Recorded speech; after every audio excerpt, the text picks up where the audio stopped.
Hi guys, so I'm here today with one of the most interesting, the most sought after directors in the film industry, Kabir Khan. Hi Kabir. Hi. It's a pleasure to be here. Thank you so much. So as a director, you're someone who can't be labelled, and you also have very, very unique stories to tell. Your last film, like we all know, was Bajrangi Bhaijaan. It was a massive blockbuster, and right now you're at the threshold of Tubelight, which releases on Eid. So first and foremost, how are you feeling right now? I'm feeling excited. I think I always feel excited when there's a story to tell, and then we actually go ahead and make it. And if you think we've done a good job, then there's always excitement to just send it out there and let people see it. Yeah. Okay. So tell me, are you feeling any sort of pressure because of Bajrangi Bhaijaan, because it comes with so much? Yeah. No, I honestly, I know it's probably like the correct thing to say in interviews, but I genuinely don't take the pressure of my films, because I think if you take the pressure of your earlier hits, then you start taking wrong decisions. If I had taken the pressure of Ekta Tiger's huge commercial success, I don't think I would have done Bajrangi. So I ended up doing Bajrangi, which turned out great for all of us. And similarly, I'm not taking the pressure of Bajrangi. Bajrangi is a film. Has a special place in my heart, will always live on. But Tubelight is a film on its own. It's a story I was excited about, and I think we've managed to narrate it in the way that we wanted to, and that's what makes me happy. That's great. Okay, so I mean, I know as a director, both the films you probably asked this a lot, but we really wanted to know, how was your experience directing a film like Tubelight versus a film like Bajrangi, where the protagonist is the same? And it's also a human interest film with a political backdrop. So there are some similarities, but how is it for you as a director? So the similarities are as much as you would say it would be between in sort of films made by any director who has a certain signature and who has a certain style, because there is a certain way we look at the world, there is a certain way we look at characters. Like in my films, there are no villains, right? There are never any villains, because I can't look at people as villains. I think everybody's shades of grey. So in that sense, yes, the similarity might be there, the world that we create, but in terms of the stories, there's no similarity at all. And in fact, yes, Bajrangi was a simple-minded guy, a bit of a country bumpkin, who came in Delhi, and then sort of his adventures follow that. In this, actually, he's like sort of 5 steps ahead of that. It's a very difficult character. I think this is by far the most difficult character that Salman has attempted, because it's a very fine line that he's walking. He's somebody who's, like as the name suggests, Tubelight. He's not all there, but at the same time he can't go over the top and start playing somebody who's completely off. So I think he's managed to get that balance correct, because for him to play a character like this, he is at the end of the day, I mean, Salman Khan is the epitome of machismo in this country, right? In this industry. For him to play a vulnerable character like this, slightly childish, I think that's quite a challenge. But I must say, I think he's pulled it off. That's great. Okay, so as an audience, we've seen how with Bajrangi and now with Tubelight, and even Sultan to a certain extent, Salman has started to play characters, and like you had mentioned earlier, he's not playing what he's most known for, this machismo, this very like hero type character. As a director, did you see that transformation happen in front of you, and what was that like? See, I did see that transformation when first he went for Bajrangi. When I narrated the story of Bajrangi, he immediately went for it and said, this is something that I want to do, and I want this to be our first production. We should produce this. So I did see the first difference from the way he used to perceive characters in Tiger to the way he started perceiving character in Bajrangi.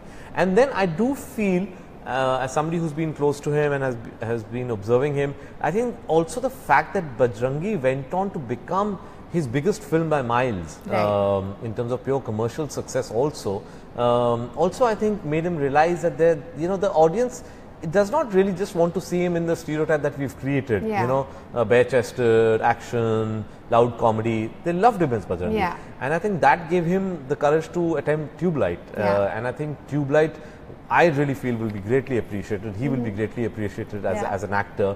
Whatever happens to the film, we'll see. But I think as an actor, he'll be greatly appreciated. That's really great. Okay, so you have a background in documentary filmmaking, and I mean, to a certain extent, in all your previous films, whether it's Kabul Express or New York or even Ek Tha Tiger to a certain extent, there is a bit of a political statement being made, whether it is completely out there or whether it's a subtle thing, it's there. So is there a conscious effort on your part to make sure that your directorial voice is there in every film, no matter who the studio is or who the actor is? Is that? I think it has to be. Yeah. You know, a lot of people say that no, we're not political, or we should not. I think all of us are political. Yeah. I think without ideology, we'd be animals. So the point is, if I'm making a film about a certain issue as a backdrop, as I said, you know, the context is in the backdrop, whether it's a political issue or a social issue that's facing us. Yeah. The principal story is about the protagonist, and you know, this backdrop has a bearing on them. But I think you have to take a stand. Whatever you do, you're taking a stand, right? Yeah. So now the point is not to make a film about the politics, but in the subtext, in the layers beneath, the politics will always be there, and that's the kind of storytelling that excites me, because that's the kind of storytelling that I like watching, and I honestly believe that we make films that we like to watch, because the only person we know completely and totally is ourselves. We can never make a film for somebody else because you don't know them. So I think if I am happy with the film, that works for me, and I just keep my fingers crossed that many more people will identify with my vision. So yes, I think the politics will always be there in my films, in the layers beneath. Okay. So taking out from that, how is it? How are you able to recreate the Indochina 1962 backdrop for Tubelight? What did you have to do? Tubelight has a backdrop of the 62 war. The film is definitely not about the war or how it happened and ultimately, you know, how it ended. It's a backdrop which has an effect on our principal protagonists, which are two brothers who live in the hills of Kumaon. And as we all know, Kumaon regiment was very active in the war. So it's a story of one brother who gets enlisted and one brother who stays back. Recreating a period is always tough. Recreating a period, and especially when it's set against a war. So in 1962, if you have to recreate some battle scenes, those uniforms don't exist, those weapons don't exist, those machines don't exist. So we actually had to fabricate tanks, helicopter bodies, uniforms for hundreds of soldiers of both sides. We actually manufactured 1,000 guns for the scenes. And similarly, you know, when we were setting it in a small hill town, unfortunately, the way the towns looked in the 50s and 60s, they don't exist anymore. I think all our hill stations have been over commercialized and destroyed. So we had to actually build a giant set spread out over 4 acres, and it wasn't easy because we were building a hill town in Bombay, which is flat. So we actually had to excavate and create slopes and hills and then build the whole town on it. And then do a lot of shooting actually in the mountains and then blend them all together. So when you see the film, you actually don't know what is set and what is the real location. Oh, okay, okay. How much can you tell us about Shah Rukh's cameo? Nothing, except that he's there. Okay, absolutely nothing. Not because even a bit of a it'll just take away the pleasure and joy of watching him, right? Okay, I mean, can you tell us how it was like to have a conversation with him, to come on board? Of course, I can tell you that. So I honestly, I feel I used to find cameos gimmicky. When I used to watch them in films, I said, why do you need him? But when I was writing this, it just was screaming for a superstar cameo because of the way the character is and the positioning of the character. It has to have that character has to have an influence on Salman's character. Now Salman is already this mega star, who's going to have that, right? So you need Shah Rukh. We went up to Shah Rukh.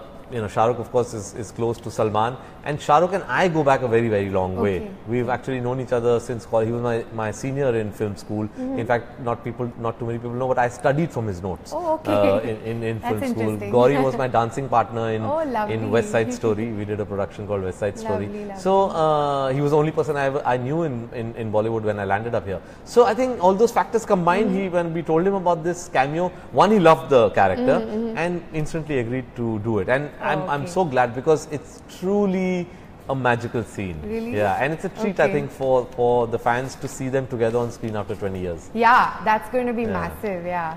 How is it working with Om Puri, and how do you feel when you see the rashes now? I feel terrible. Yeah.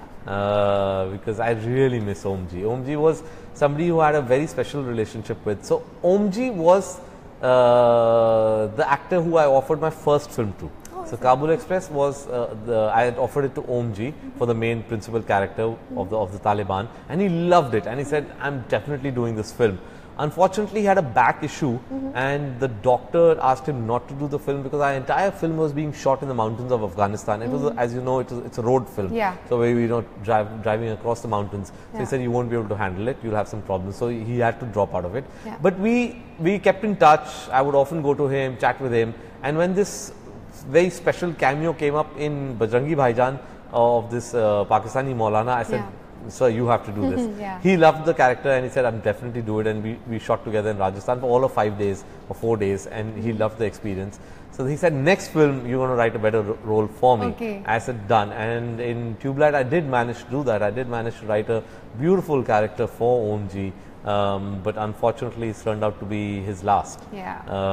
And but what a memorable last. Yeah, it's a beautiful character, and whenever I'm editing and I'm seeing him, it's difficult. Yeah. Because I miss his presence. He was an exceptionally warm person. His son Ishan used to come with him. He's a lovely boy, so we used to spend a lot of time just chatting about things. Yeah. He used to come and give me that. He had that lot of Punjabiyat in him, that loud laughter that you could hear before he entered the set. You could hear Omji laughing, and then that big hug he used to give every morning. So yeah, those are moments I definitely will miss. Yeah. But in a certain sense, I'm glad I managed to capture him in the way we did in Tubelight, and the world will see him there. Okay. So I have some personal questions, not personal in that sense, but just more to get to know you. Yeah. Tell me, what is your favorite film? Which one? That's a loaded question, I know, one. but just very difficult to say. I can tell you some films that have influenced me, and some films that stayed with me. And sometimes it's not necessarily because a film is an exceptional film, but it's just at that point in time did it make a big impact on you. So there are lots of films. I mean, there's a film called The Killing Fields, which for some strange reason just never leaves me. It was because I think, as I said, I think we make films, the kind of films that we like to watch, and Killing Fields is a true story set against the backdrop of what was happening in Cambodia. And that is something that just stayed with me, and I said I would love to make films like this, dealing with political issues, sensitive storytelling about human beings. So that made a big impact on me. Then of course there's Sholay, it's everybody's favorite. There's Jaane Bhi Do Yaro, which is again everybody's favorite.